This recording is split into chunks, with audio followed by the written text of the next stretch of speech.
Hello जी, welcome back to the NB square Canada. मैं बहुत टाइम के बाद अब वीडियो डाल रही हूँ क्योंकि बहुत सारी चीज़ें बीच में आ गई थी।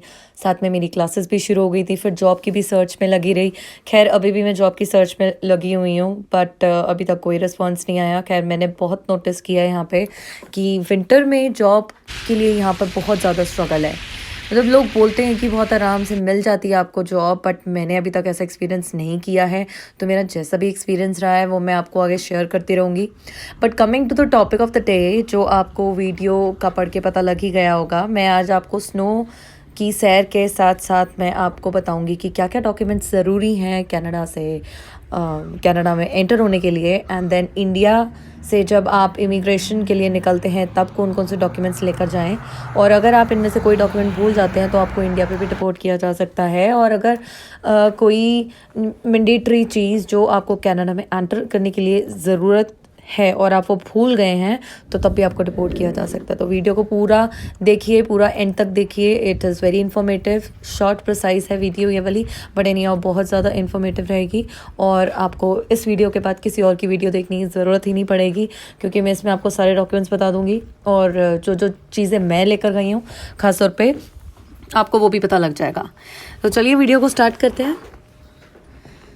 तो मैंने अपने कम से कम 5 फ़ोल्डर बनाए, आप भी ऐसे कर सकते हैं। 2 तो मैंने मेन ऐसे फ़ोल्डर बनाए हैं। एक क्योंकि मेरे सारे जितनी भी मेरी डिग्रीज़ हैं, डिप्लोमा है या कुछ भी है, मेरी जो अकेडमिक क्वालिफ़िकेशन है वो मैंने एक फ़ोल्डर बना लिया था और उस पर नाम लिख दिया था इंडियन, और आप अपना नाम लिख सकते हैं उस पर।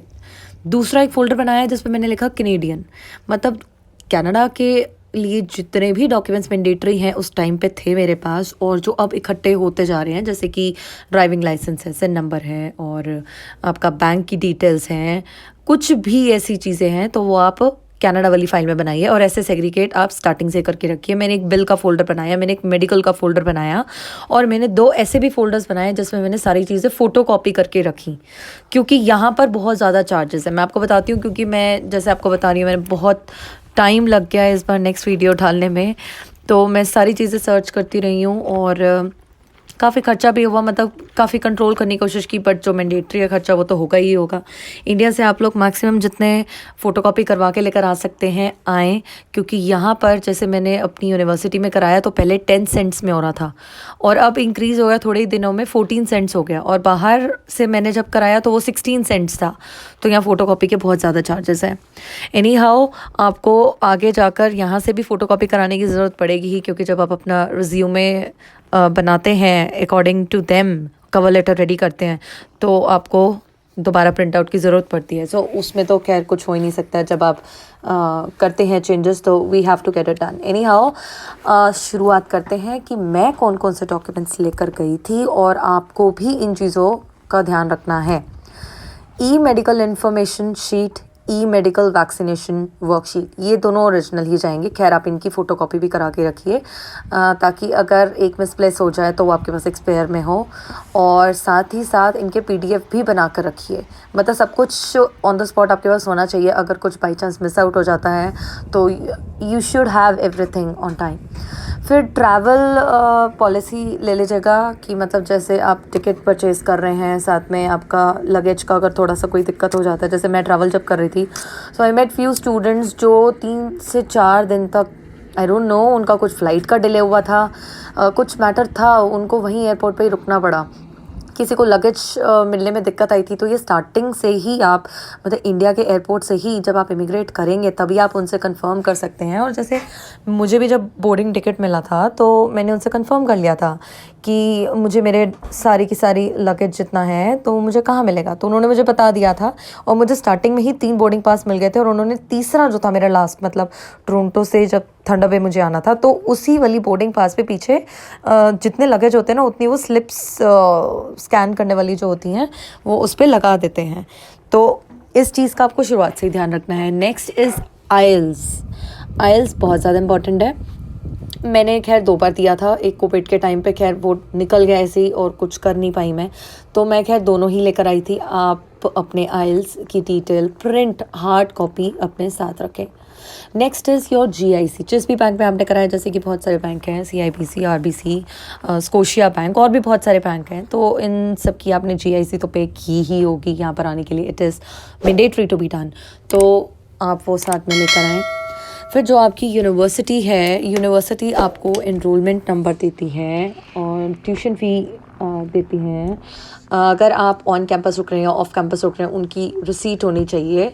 आपके यूनिवर्सिटी या कॉलेज का student card, health insurance card और लेटर ऑफ एक्सेप्टेंस, ये चीज़ें बहुत ज़्यादा इंपॉर्टेंट है।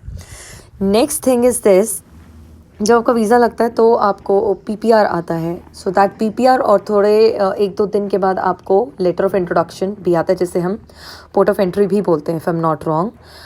तो ये चीज़ें बहुत मैंडेटरी हैं कनाडा में एंटर करने के लिए। आपकी बायोमेट्रिक इन्फॉर्मेशन बहुत ज़्यादा इंपॉर्टेंट है। जब आप GC की से लॉगिन करते हैं तो ये सारी डिटेल्स आपको उस पर अपलोडेड थोड़े टाइम के बाद मिल जाती हैं। Next is certificate of covid vaccination. अच्छा, ये तो सबको पता है कि कोविड-19 वैक्सीनेशन का सर्टिफिकेट चाहिए होता है, बट बहुत लोगों को ये नहीं पता होता कि उस पर पासपोर्ट की इन्फॉर्मेशन होनी चाहिए। हमारा क्या होता है, हमारा ना आधार कार्ड की इन्फॉर्मेशन उस पर होती है। तो इट्स वेरी सिंपल प्रोसेस। आप कोविड-19 की जो वेबसाइट पे अगर आप जाएंगे तो वहाँ पर आप डिटेल्स अपनी फिल करके आधार नंबर हटा के पासपोर्ट डाल सकते हैं। तो क्योंकि यहाँ पर जब आएंगे तो वो पासपोर्ट वाला चलता है, तो आप वही लेकर आइएगा। फिर आपके जितने भी एकेडमिक सर्टिफिकेट्स हैं, जैसे कि आपकी ग्रेजुएशन की डिग्री हो गई, आपका 10th-12th का CBSE बोर्ड है या कोई दूसरा बोर्ड है, तो आप वो लेकर आएँ। जितनी भी आपने क्वालिफ़िकेशन कर रखी है, ओरिजिनल तो ये सब लाना ही है। मतलब ऐसा नहीं है कि आप ओरिजिनल घर छोड़ के आए हैं। इवन आई वॉज थिंकिंग कि मैं घर छोड़ के आऊँगी, बट फिर मुझे सबने गाइड किया कि ओरिजिनल तो साथ लेकर जाने ही हैं। सो आपको अपने ओरिजिनल साथ कैरी करने हैं और साथ में 2 बंडल ऐसे बना लेने हैं फ़ोटोकॉपी वाले, क्योंकि ये डिटेल्स तो ऐसे हैं जो चेंज होंगी ही नहीं, राइट। देन अगर आप कहीं काम करते थे और उनका अपॉइंटमेंट लेटर है, तो आप वो अपॉइंटमेंट लेटर लेकर आइए। पासपोर्ट चाहे नया है पुराना है, लेकर आइए। फिर जो आपने डॉक्यूमेंट्स अप्लाई किए थे at the time of visa filing, जैसे कि आप लगाते हैं अपनी अकाउंट्स की डिटेल लगाते हैं, okay, there are CA report और ITR फिल करते हैं, बहुत सारी चीज़ें होती हैं, तो वो सब कुछ लेकर आनी है। इट इज़ मैंडेटरी, चाहे यूज़ हो ना हो। खैर मेरा नहीं यूज़ हुआ था, बट मैं अपने साथ सब कुछ कैरी करके चल रही थी कि मुझे कोई दिक्कत ना आए। नेक्स्ट, मुझे मेरी यूनिवर्सिटी वालों ने एक टैक्सी वाउचर दिया था जो 1 टाइम फ्री था, और अगर आपको याद होगा मैंने अपनी पहले की वीडियोस में डाल रखा है। अगर आपको नहीं पता, you can check it out. मैंने उसमें डाल रखा है कि मुझे टैक्सी ने 1 फ्री राइड दी थी from airport to my campus, तो मैं वो लेकर आई थी। नेक्स्ट, जब आप यहाँ पर मतलब आ जाते हैं, यू शुड नो एवरीथिंग कि आपको फर्दर क्या करना है। जैसे कि एक चीज़ और, आगे बढ़ने से पहले स्टडी परमिट आपको, ये भी मैंने पहले बता रखा है, I am repeating again, study permit आपको टोरंटो पे मिल जाएगा, टोरंटो एयरपोर्ट पे, तो वो लेकर आइए। खैर मैंने बहुत सारी चीज़ें एक्स्ट्रा कर रखी थी, मैं कोविड की नेगेटिव रिपोर्ट भी लेकर आई थी और अराइव कैन भी फिल किया था, बट नहीं यूज़ हुआ। तो ये थी आज की वीडियो। अगर आपको पसंद आई हो तो लाइक, शेयर एंड सब्सक्राइब कीजिएगा। Thank you so much for watching.